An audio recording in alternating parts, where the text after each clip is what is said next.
حضرت محمد کی ولادت تمام جہانوں کے لیے عظیم اور مبارک نعمت ہے۔ آپ کی تعلیمات ہمگیر اور افاقی ہے۔ صدر مملکت ڈاکٹر عارف الوی کا پیغام۔ نگراں وزیر اعظم انوار الحق کاکڑ کی نبی اکرم کی ولادت با سعادت پر قوم کو مبارکباد۔ کہا آپ کی ہمگیر اور جامع الصفات شخصیت پر انسان کے لیے قابل تقلید ہے۔ نبی اکرم کی زندگی ہمدردی، رواداری اور محبت کی مثال ہے۔ 12 ربیع الاول کی مناسبت سے کراچی کے فیضان مدینہ میں رونقیں۔ پرانا سکھر میں مشعل بردار rally, Lahore arts council Alhamra میں خطاطی کی نمائش، سیرت النبی صلی اللہ علیہ وسلم کانفرنس کا اہتمام، نگراں وزیر اعلیٰ پنجاب محسن نقوی کا خطاب۔ کہا اگر ہم نبی پاک صلی اللہ علیہ وسلم کے ماننے والے ہیں تو مایوسی کو چھوڑنا ہوگا۔ فرانس میں بھی ماہ ربیع الاول کی مناسبت سے محفل سجائی گئی۔ پاکستانی کمیونٹی کی بڑی تعداد میں شرکت۔ ملیشیا کے شہر کوالالمپور میں ریلی نکالی گئی۔ شرکاء نے سبز پرچم ہاتھوں میں اٹھا رکھے تھے۔ راولپنڈی، اسلام آباد میں گرج چمک کے ساتھ بارش، تیز ہوائیں چلنے سے موسم ٹھنڈا ہو گیا۔ پشاور اور ہری پور میں بھی برسات، گرمی کا زور ٹوٹ گیا۔ محکمہ موسمیات کے مطابق پنجاب، خیبر پختونخوا اور کشمیر میں مزید بارش کا امکان ہے۔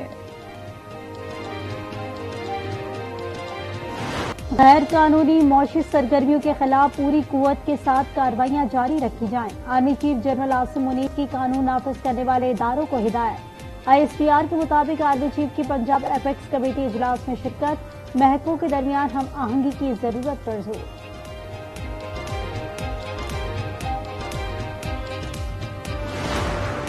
فیض آباد دھرنا کیس میں چیف جسٹس کا نظر ثانی درخواستوں کی واپسی پر برہمی کا اظہار۔ کہا کس کے حکم پر درخواستیں دائر کی، کوئی درست بات نہیں بتا رہا۔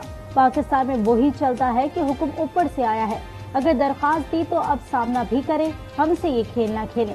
کس سے ڈر رہی ہیں؟ سپریم کورٹ کا فریقین کو 27 اکتوبر تک تحریری معروضات جمع کرانے کا حکم۔ فیض آباد دھرنے سے معیشت کو بہت نقصان پہنچا تھا۔ 2014 کے دھرنے کی بھی کوئی بنیاد نہیں تھی۔ بیٹھ کر تعین کر لیں ملک کو کیسے آگے لے کر چلنا ہے۔ لیگی رہنما مفتاح اسماعیل کی پروگرام فیصلہ آپکا میں گفتگو۔ مصطفیٰ نواز کھوکھر نے کہا کہ ایکسٹینشن کی وجہ سے ہر 2 سال بعد مسئلہ کھڑا ہو جاتا ہے۔ تصحیح کا عمل اپنی غلطیاں تسلیم کرنے سے شروع ہوتا ہے۔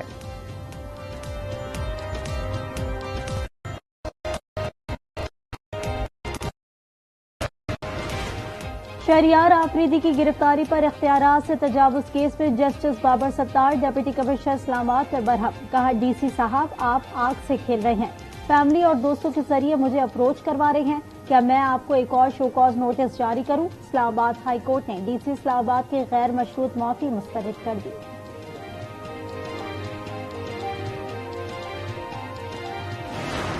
ہردیپ سنگھ کے قتل کے بعد تحریک خالصتان متحرک عالمی سطح پر بھی سکھوں کے احتجاجی مظاہروں میں شدت۔ اقوام متحدہ کے ہیڈ کوارٹر کے باہر مظاہرہ، مظاہرین کے مودی اور بھارت مخالف نعرے۔ ایف بی آئی نے امریکی سکھوں کو بھارتی خطرے سے خبردار کر دیا۔ کہا دنیا بھر میں سکھوں کو بھارت سے دھمکیاں مل رہی ہیں۔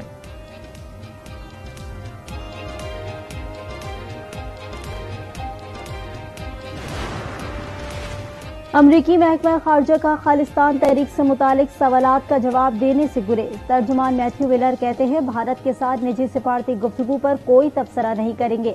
خالصتان موضوع پر رابطے کے بارے میں کوئی معلومات نہیں۔ بھارت کے ساتھ امریکہ کے اہم اسٹریٹجک تعلقات ہیں۔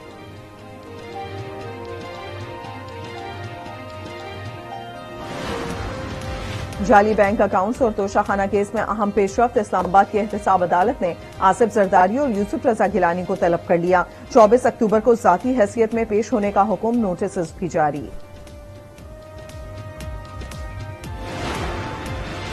9 مئی سے متعلق مقدمات میں پیش رفت۔ انسداد دہشت گردی عدالت لاہور میں 11 مقدمات کا چلان جمع۔ چیئرمین پی ٹی آئی عمر سرفراز چیمہ، محمود الرشید، یاسمین راشد، ختیجہ شاہ اور سنم جاوید سمیت دیگر ملزمان قصوروار قرار۔ چیئرمین پی ٹی آئی سے وکیل کی اڈیالہ جیل میں ملاقات کی استدعا منظور۔ اسلام آباد ہائی کورٹ نے وکیل کو ملاقات کی اجازت دے دی۔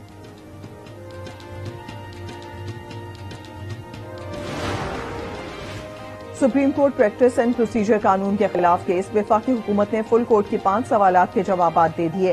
کہا 8 رکنی بینچ کی جانب سے قانون معطل کرنا غیر آئینی تھا۔ پارلیمنٹ نے قانون سازی کر کے توہین عدالت کیسز میں اپیل کا حق فراہم کیا۔ پریکٹس قانون سے عدلیہ کی آزادی کو مزید یقینی بنایا گیا۔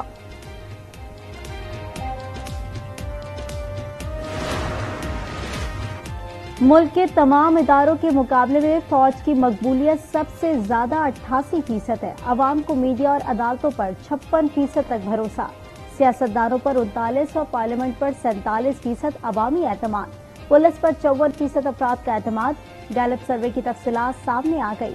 سیاستدانوں میں چیئرمین پی ٹی آئی کی مقبولیت 60% ہے، سعد رضوی اور پرویز الہی کی مقبولیت 38%، نواز شریف 36% کی پسند، بطور سیاسی جماعت 38% پی ٹی آئی، 16% نون لیگ، 10% پیپلز پارٹی کو پسند کرتے ہیں، 15% T L P, 9% Jamaat Islami اور 6% ایم کیو ایم کے حامی۔